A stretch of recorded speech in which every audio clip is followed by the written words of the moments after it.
due to our collective efforts, we were able to deliver credible KCSE examinations. I also wish to acknowledge the key role played by the NEC chairman, Professor George Magoha.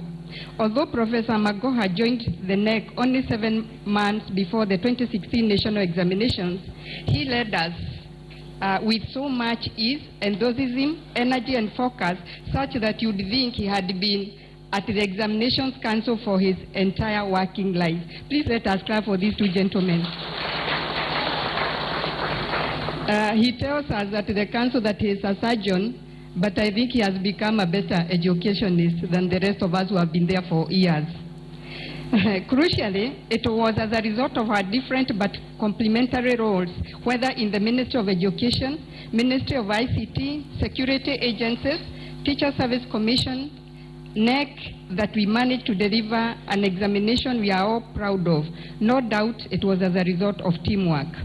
At the Teacher Service Commission, we are glad to have been part of the team that has definitely made a difference by restoring the respect and credibility of our national examinations.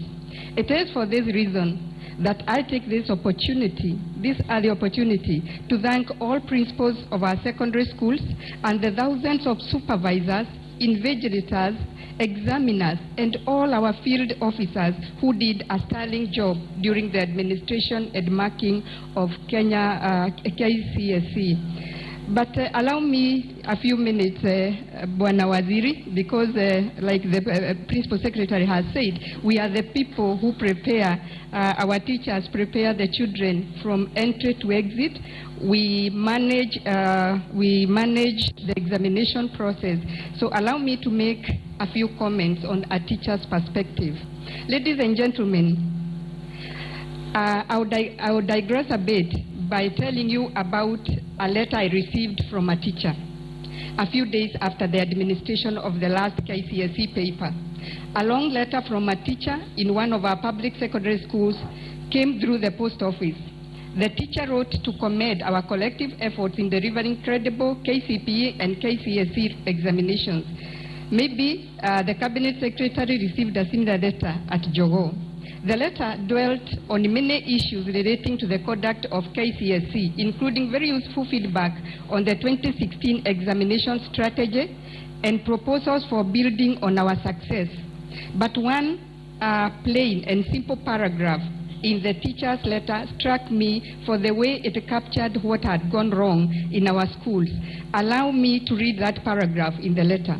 It said, actually, it has been very frustrating for teachers to teach students who had already switched off learning because they expected a leakage.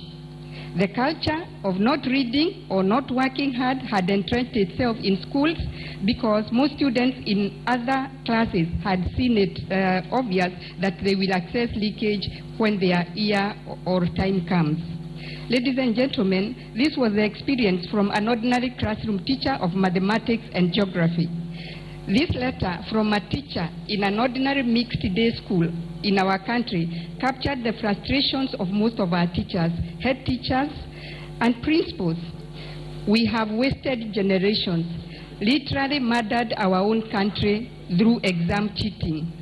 Look at the many educated young graduates without critical and analytical skills who can't even express or even write fluently. Need I go further? This therefore underscores the reason why we should jealously guard against the success we made in 2016 examinations.